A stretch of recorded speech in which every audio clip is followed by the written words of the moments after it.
Hi. Okay, I have questions for all three, but I'll start with Coach Sandy.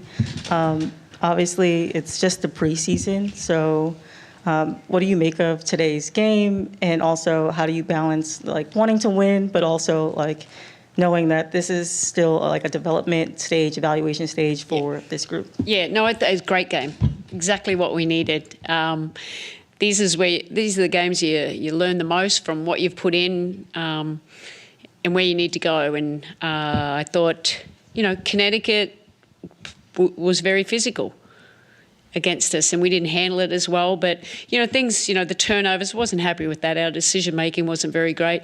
Our blocking out wasn't very great. Our foul discipline wasn't very great. But they're things we have been great at.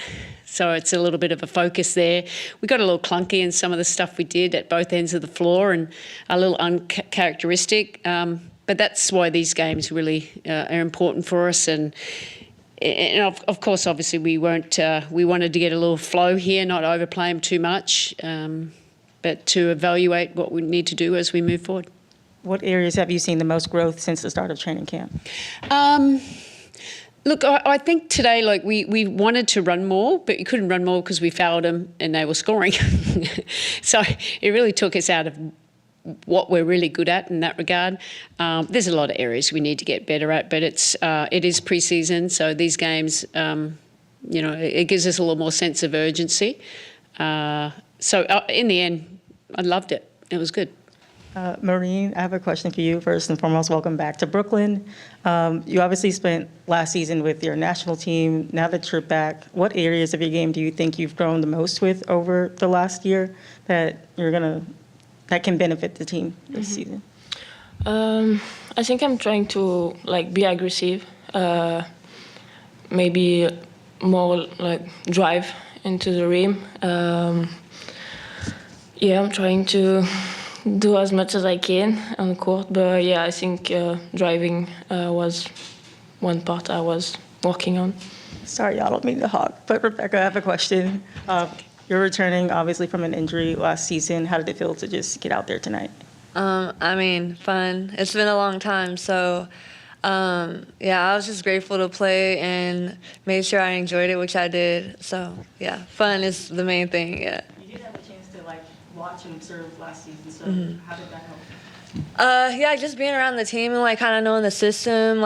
And I was in a lot of the film sessions, so I already kind of had an idea of how everything would go. But of course, it's different when you're out there. But I also got to see maybe where I could fit in, and I'm still learning that as well. But it was great to be around last year. But I'm definitely grateful to be on the court this year.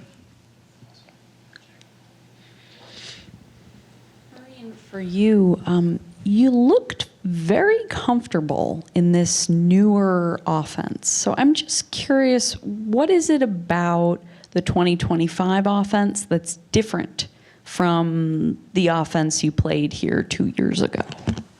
I think I'm more comfortable with the team and the way we are playing. I think I know a little bit more of Sandy too, what she's asking us to do on court.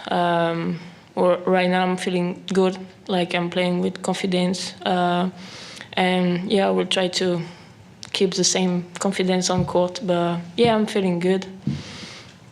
And Rebekah, for you, I guess I'm just curious, what were some of the reasons why the defense maybe wasn't clicking this evening? What did you sort of see there? Well, they were aggressive, and I think that also we were talking about communication. That's something we've been talking about throughout training camp as well.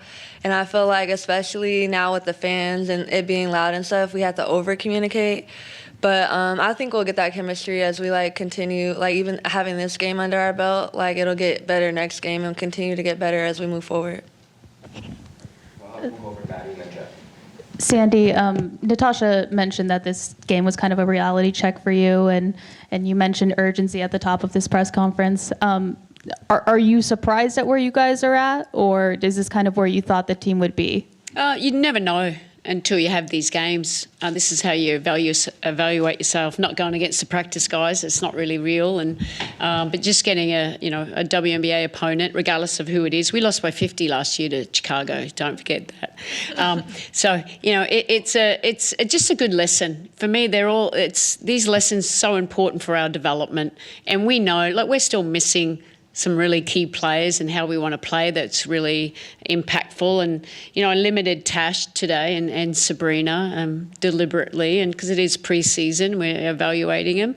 But the things that we can control, what I wasn't happy about, our communication, we didn't execute as well as that we had been. So that was surprising. We didn't block out. I thought our post defense, which we haven't worked on a lot, was quite poor. We created so many easy baskets for them, and foul discipline, just all those discipline areas that we need to be better at. They're going to score. Teams are going to score, but we can't foul them. We can't. We've got to communicate. We can't not be executing our schemes the way we want to. So it was these practice matches are important because it's a great evaluation, and we have 1 week to be much better, and we have another game to prepare for. And then just a follow-up, you mentioned the discipline. It seemed like there were moments that you guys were just beating yourself with turnovers and stuff. How concerned are you with the turnovers, or do you think that was more of just like a filling out process? First game, what were you seeing there? And they were, credit to Connecticut, they did really well. I thought that their aggressiveness, they were choking away the reversal pass, they were corral trapping it, and I don't think we made good decisions out of it. So the lesson of the experience, I'm always going to throw back all my little things I like to say. Lesson of experience is always positive, even though at the time, it was not the best decision to make. So that's a part of growing. And we're going to be okay. We had some really uncharacteristic turnovers, and by being non-assertive too. Hello all, thank you for taking the time. I have one for Coach and one for Beck. Coach, you have the rookies in this year from last season, the 2024 class, in Q, Esmery, and Jalen. So what did you think, what have you thought of their progress from this year from last year to this one, and how have they improved their games since camp began? Yeah, look, I think anytime you're a second-year player, you feel more comfortable coming into a situation like, our team. They've all done really well at different moments in training camp, so it was great to see him in a game. Jalen, you see how competitive she is and how she plays so hard. I think if we had some of the other players out there, it might have been a little more easier for her too to run the team in that regard. That was a little bit harder at that stage. But it's a good experience. They've gone away in the off-season, really worked on their game. Q, she's a way more mature player now. She's still going to make some mistakes, but she's better than what she was. And that's what you want. Their development, that's a part of it, isn't it? This is the best league in the world, so going against the best players. So Q's done great. And Esmery too, I didn't play her much, but I thought she did really well. She handled the physicality well. She may have had that really good backdoor pass. And they've gone overseas and worked on their game. And that's a part of the journey of these young players. Absolutely. Thank you for that. And for Rebekah, first of all, welcome. And second of all, what does your unique skill set bring to this team as it pursues a second consecutive championship? Well, I would say I feel like I'm very versatile. So whenever I come to a team, I just try to see what the team needs and then give where I can in those areas. So, for example, we have a lot of shooters, so I like to slash or cut, backdoor cut, things like that. And of course, defensively, I was talking to somebody, but yeah, I don't like getting scored on, so that's a good thing. And it helps also create offense sometimes, extra possessions. So all those areas and whatever the team needs, I try to do. Appreciate your time and insight for you. Hey, Coach. One for Coach and one for Beck. Coach, pre-game, Sabrina was warming up to the Romanian music. We saw you got in tune a little bit and started to dance. Can you just let us know if that's going to be something that we can expect a lot pre-game? Been dancing a lot this year too. Got some moves. Start now. Yeah, no, I mean, it was just, had great flashbacks to Sabrina's wedding. So that was the music we had there, and they hopped in big circle, and it's the Romanian, that's how they do their dance. So yeah, that was a great, just celebrating that great moment a year and a bit ago, and And can you just speak dancing. about what you saw from Beck today? She looks exceptional, especially after suffering an injury like that. So how do you look to use Beck this year? Yeah, look, I was super excited to get her back. I mean, she's come back from a tough injury, but she's worked really hard in the off season, and I thought that for the first game back, that was really, a lot of things that we can add to our game that she's going to bring, and she plays so hard, and it's just great to have her back. Yeah, I'm excited. Always smiling.